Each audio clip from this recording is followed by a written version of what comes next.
Assalamualaikum warahmatullahi wabarakatuh. Selamat datang kembali di channel Nurul Ulum Kolla. Apa kabar para pemirsa semua? Kami harap semoga para pemirsa tetap dalam keadaan sehat walafiat, amin. Dan selalu dalam lindungan Allah di dalam keadaan apapun. Cerita kali ini masih tetap dalam cerita Kiai Haji Abdul Bari Injelan. Dan supaya pemirsa tidak ketinggalan di cerita yang selanjutnya, tekan tombol lonceng yang ada di pinggir subscribe tersebut. Dan mohon luluhkan hatinya untuk menekan tombol like-nya. Matur sekalangkong. Baiklah pemirsa yang dirahmati Allah. Ini adalah cerita perjalanan dakwah dan tarbiyah Kiai Haji Abdul Bari Injelan. Pada tahap pertama, Injelan merupakan tanah harapan. Dan perlu kita ketahui bersama, bahwa Sampang merupakan sebuah kota yang terkenal dengan sebutan kota santri.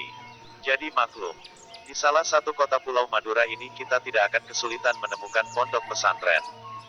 Salah satu pondok pesantren yang ada di kota Sampang ini adalah Pondok Pesantren Darut Tauhid Injelan.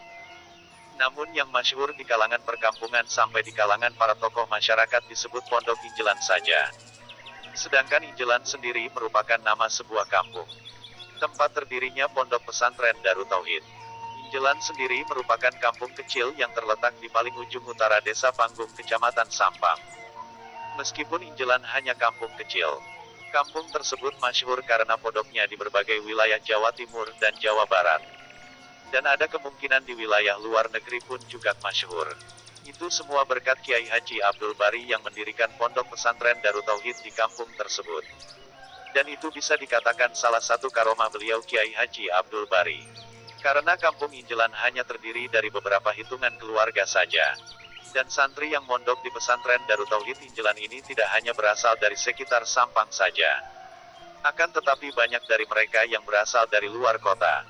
Seperti Surabaya, Situbondo, Jakarta, Kalimantan Barat, Kalimantan Tengah dan lain-lain sebagainya.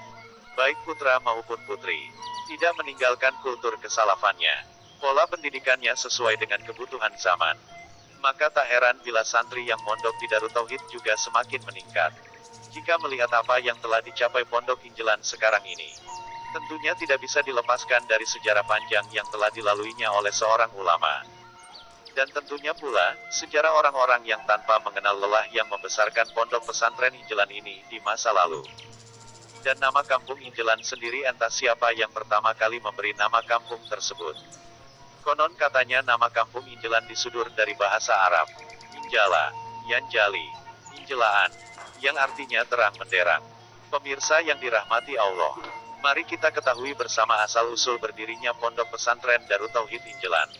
Pada ceritanya dulu orang-orang yang menghuni kampung ini adalah orang-orang yang tidak mengenal agama Allah. Hal itu terlihat dari sikap dan perilaku penduduk yang banyak menyimpang dari ketentuan syariat Islam. Dan keadaan itu berlangsung hingga tahun 1928 Masehi. Dan menurut sumber yang lain sampai tahun 1930 Masehi. Kemudian seorang ulama membangun masjid di tengah-tengah kampung Injelan tersebut. Dan pembangunan masjid tersebut didirikan oleh Kiai Haji Soleh Fakih. Beliaulah pendiri pertama Masjid Injelan tersebut. Mari sempatkanlah waktunya untuk kirim Fatihah kepada Kiai Haji Soleh Fakih. Al-Fatihah ila Kiai Haji Soleh Fakih. Beliau seorang ulama asal Jarangguan. Bahkan pembiayaan masjid tersebut seluruhnya ditanggung beliau Kiai Haji Soleh sendiri. Kemudian berdirinya masjid di Injelan menjadi embrio, atau menjadi langkah awal adanya perubahan tata keagamaan. Secara lambat laun agama Islam mulai dikenal oleh masyarakat yang berada di kampung tersebut. Sehingga sikap dan perilaku mereka perlahan-lahan menjadi semakin baik. Hal itu tidak lepas dari tangan dingin dan ayoman beliau sendiri. Dan sekitar tahun 1932 Masehi sampai 1933 Masehi perjuangan Kiai Haji Soleh Fakih diteruskan oleh putranya, yang bernama Kiai Muhammad Munir, sambil dibantu oleh menantunya Kiai Mamun Nawawi.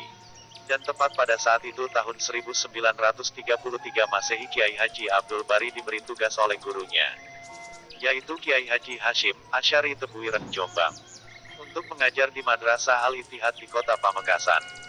Setelah sekian lama beliau melaksanakan tugas di madrasah tersebut, Kiai Mamun Nawawi meminta Kiai Haji Abdul Bari untuk bisa mengajar di kampung Injelan. Gayung pun bersambut. Kiai Haji Abdul Bari menyanggupi permintaan Kiai Mamun. Sejak tahun 1933 itulah di Kampung Injelan didirikan sebuah madrasah yang bernama Al-Ittihad. Seketika itu berdirinya madrasah di Kampung Injelan tersebut semakin menghasilkan sesuatu yang signifikan. Dan syariat agama Islam pun menjadi semakin terdengar nyaring di Kampung Injelan dan di sekitarnya.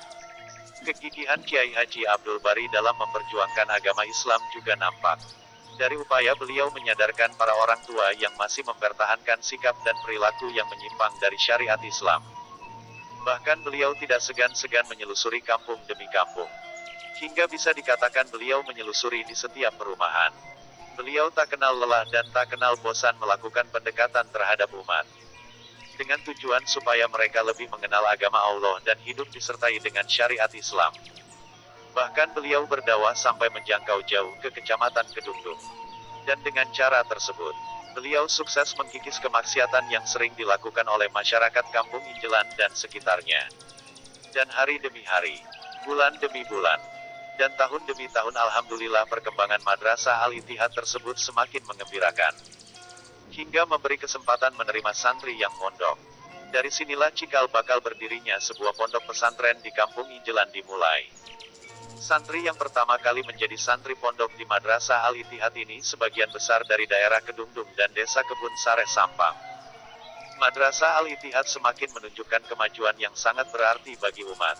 Kemudian pada tahun 1967 Masehi, didirikan Madrasah Sanawiyah Putra dan Putri. Pada saat itu juga nama Pondok Al-Ittihad berubah menjadi nama Madrasah Salafiyah Syafi'iyah Pondok Pesantren Mambaul Ulum.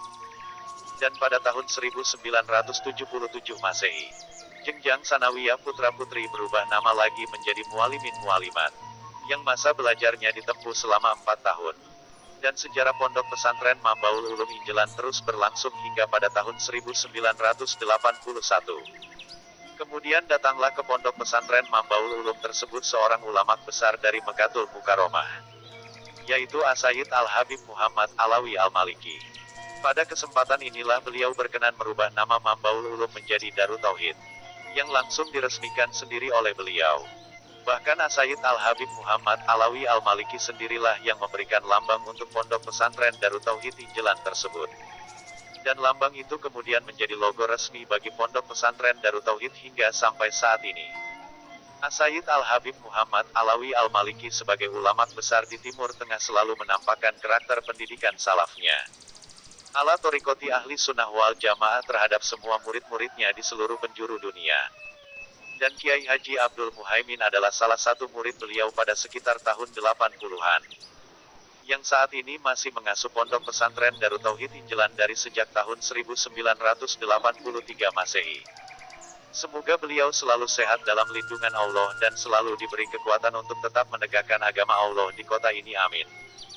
Setelah itu pendidikan salafnya yang Kiai Haji Abdul Muhaimin mempelajari dari Buya Said Muhammad diterapkan di pondok pesantren tercinta ini, yaitu Darut Tauhid Injelan. Dengan tetap mempertahankan ajaran Ahli Sunnah wal Jamaah demi membentengi akidah umat masa kini. Pembenahan sistem pendidikan di pondok pesantren Darut Tauhid Injelan terus dilakukan.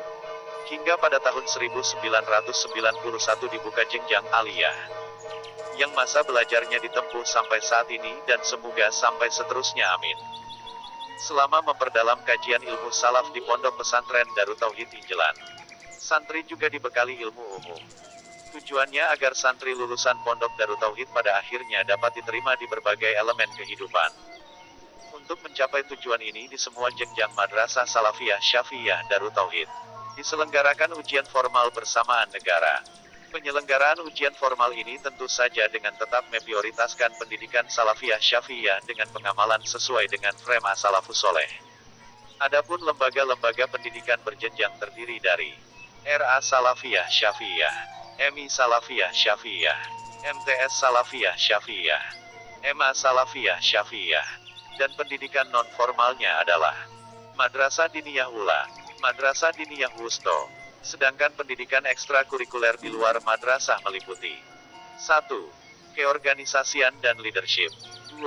Lembaga pengembangan bahasa asing, dalam kurung LPBA, bahasa Arab dan bahasa Inggris. 3. Lembaga Batsul Masail, dalam kurung LBM. 4. Lembaga Dakwah Islam Bilhal. dalam kurung LADAIH. 5. Jamiyatul Mubalikin, dalam kurung JAMUB. 6. Seni Tilawatil Quran. 7. Seni Solawat dan Hadroh. 8. Seni Kaligrafi. 9. Kursus Komputer. 10. Kursus Penjahit. 11. Keterampilan dan kesenian lainnya.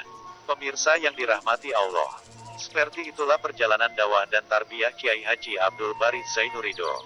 Semoga dengan diangkisnya cerita ini menjadikan kita semakin beriman kepada Allah dan Rasul-Nya, serta semoga menjadikan kita semua semakin memiliki sambungan tali cinta dan sayang terhadap semua guru kita, dari atas sampai ke paling bawahnya bawah sampai seterusnya, amin.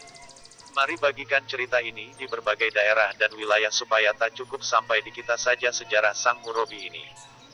Jika kalian suka mendengarkan cerita ini, kami harap tekan tombol subscribe bagi yang belum subscribe channel MI Nurul Ulum ini. Dan tekan juga like-nya. Semoga dengan bantuan kalian channel ini menjadi semakin berkembang ke depannya, amin. Terakhir dari kami mohon maaf yang tiada batasnya. Kami takut ada cerita atau tulisan yang melenceng dari cerita Kiai Haji Abdul Bari Injelan ini. Kurang lebihnya wallahu a'lam. Wassalamualaikum warahmatullahi wabarakatuh.